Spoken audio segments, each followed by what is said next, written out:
आता तुम्हाला वाटलं असेल की ही गोष्ट माझी आहे, पण मुळात ही माझी गोष्ट नसून ही गोष्ट आहे एका नपुसकलिंगी सभागृहाची.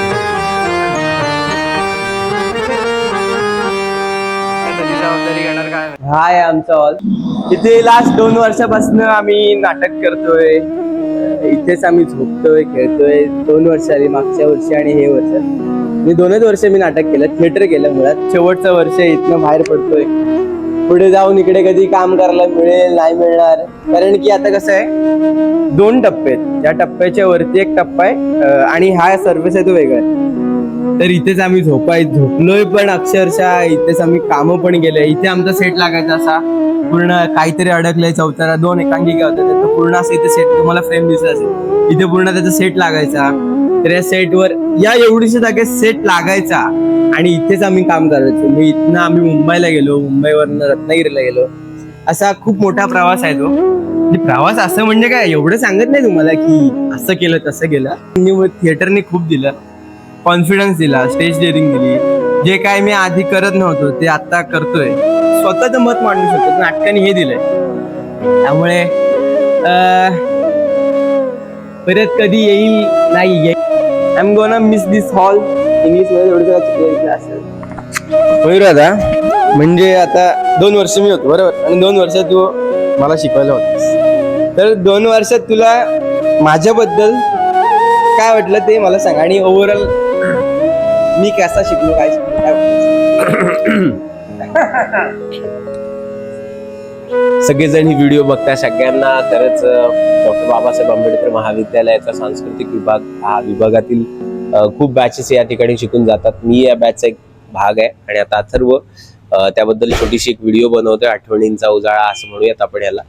पण याच्यामध्ये अथर्व जो विद्यार्थी आहे, मी विद्यार्थी आहे, तर आम्ही या हॉलमध्ये शिकतोय. आम्हाला खूप मजा येते इथं आल्यानंतर. आणि त्यांनी सांगितल्याप्रमाणे इथला एक क्रिएटिव्ह झोन आहे, आणि जो इतर माझे सिनियर्स आणि आता अथर्व यांच्याकडून शिकत असतो आम्ही एकमेकांकडून. आता राहिला प्रश्न अथर्वच्या प्रश्नांचा, की अथर्वला काय वाटलं इकडे आणि त्याच्याकडून काय मिळालं. तर अथर्वकडून आम्हाला एक नवीन एक क्रिएटिव्ह व्यक्ती मिळाला, ज्याच्याकडून मीही शिकलो.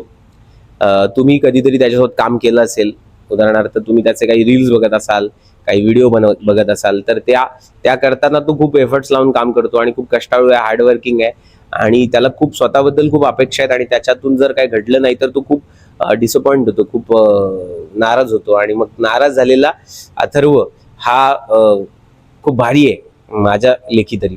नाराज झालेला अथर्व नेहमीच कसं चांगलं होईल याच्या शोधात फिरत असतो. आणि मी त्याला खूपदा पाहिलंय एकट्या एकटा फिरताना आणि विचार करताना की मी चांगलं कसं करू. तर असा अथर्व आहे. आणि हॉलमध्ये काम केलेलं काय आहे तर त्याचं स्पेशल, तर त्यांनी केलेली एकांकिका, त्यांनी केलेलं इतर मुलांसाठी घेतलेले एफर्ट्स की कसं करू यांच्यासोबत मी काम, मग त्यांना एकत्र घेऊन कसं करायचं. कधी कधी तो नाराज झालाय, कधी कधी तो दुःखी झालाय, पण त्यांनी कधीच ते चेहऱ्यावर आणलं नाही.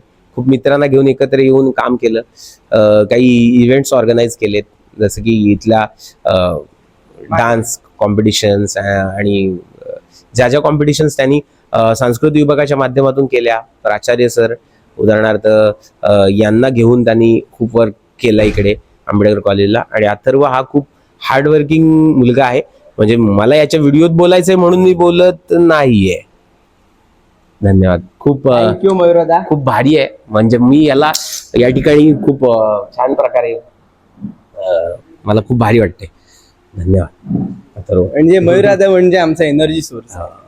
म्हणजे अजून पण काय मयूरदा, मला आता मी या आपलं हे थिएटर झाल्यापासून मी तुझ्याकडे 3-4 वेळा आलो की नाही, की मयूरदा हे कसं करू ते कसं करू. माझा मोरल डाऊन झाला की मी बोलतो की भाई आता मयूरदाकडे जायला लागेल. मी आता खूप बोललो, पण मी जरा नर्वस झालो की मी खूप माझ्या सिनियर्सला आणि माझ्या मित्रांना मिस करतो.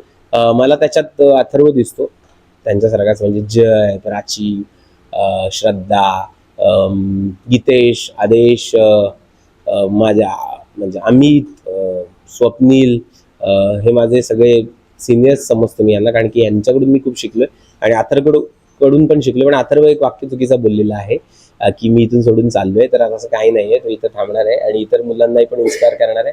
येणार मी, मला माहित आहे मी येणार म्हणजे मी नर्वस झालो थोडा. अथर्व, इमोशनल व्हायचं ना. 10 वर्षांनी बघशील माझ्या युट्यूबवर तेव्हा तुला आठवण रडशील वगैरे. आता तू एवढे आणि जास्त मोठं सगळे करू नकोस. पण तू आता एवढे सगळे क्वेश्चन विचारले त्यातलं नक्की कशाचं उत्तर देऊ? छोटी छोटी स्टार्ट फ्रॉम बिगनिंग. मी जेव्हा पहिल्यांदा इकडे आली मला शुअर नव्हतं की मी इतका वेगळे टिकेल किंवा मला ह्या गोष्टींमध्ये इंटरेस्ट येईल, पण इव्हेंच्युअली आला आणि मला या सगळ्या गोष्टी खूप आवडल्या. मला नवीन हॉबीज माझ्या स्वतःच्या कळल्या काय आहेत, मी कशामध्ये चांगली आहे ते सुद्धा मला स्वतःला कळलं. काही अचिव्हमेंट्स पण भेटल्या. आणि पुढचा प्रश्न काही म्हणजे गांडू भरपूर. भरपूर, पण त्या माझ्यासाठी तरी काहीच आहेत. हरभऱ्याच्या झाडावर चढायचं नाहीये. अजून भरपूर अचिव्हमेंट्स आहेत पुढे, पण एक कळलं मला की मी करू शकते ती गोष्ट. आणि पुढचा प्रश्न म्हणजे आता अथर्व सोबतची माझी जर्नी कशी होती. पहिला वर्ष होता आणि शेवटचा वर्ष होता ऍक्च्युली अथर्व सोबतच्या युथ मध्ये. सरप्राइझिंगली यू शुड नेव्हर जज a book by it's cover. That was actually true. पण इकडे दोघांनी पण जज केलेली ती वेगळी गोष्ट आहे. हे ऍक्च्युली खरं आहे की मीला जज केली की ही कशी असेल कशी नाही काय असेल केलेलं मी नाही आणि म्हणत. मी पण जज केलेलं की हा कसा असेल, कसा आहे ऍक्च्युली. मेन कॅरेक्टर वाईब स्वतःलाच ठरवलेलं त्याने ऍक्च्युली. पण बिंग ऑनेस्ट जसं जसं पुढे पुढे प्रवास गेला किंवा जशा वेगवेगळ्या गोष्टी आल्या तसं अथर्वचा पण खरा स्वभाव कळू लागला. आणि इट वॉज नाईस ऍक्च्युली. त्यांनी खूप गोष्टी सांगितल्या ज्या कमी आहेत किंवा माझ्या ऍक्टिंग मध्ये म्हणायचं गेलं तर त्यांनी खूप इम्प्रुव्हमेंट्स करायला दिली. त्यांनी मोटिवेट केलं. रोलसाठी पण त्यांनी मोटिवेट केलेलं, पुरुषोत्तमसाठी पण त्यांनी मोटिवेट केलेलं की चल म्हणून. तर मग त्या गोष्टी आहेत. आणि इम्प्रुव्हमेंट करायचं म्हटलं तर इम्प्रुव्हमेंट करायची तशी गरज नाही, पण एक पेशन्स लेवल वाढवावा अशी माझी इच्छा आहे. नक्की मी याच्यावर विचार करीन. म्हणजे अथर्व ऐकतो सगळ्यांचं, पण ऍट द एंड त्याला ते कळतं पण वळत नाही. तर ते वळणं गरजेचं आहे. करेन मी याच्यावर काम करेन.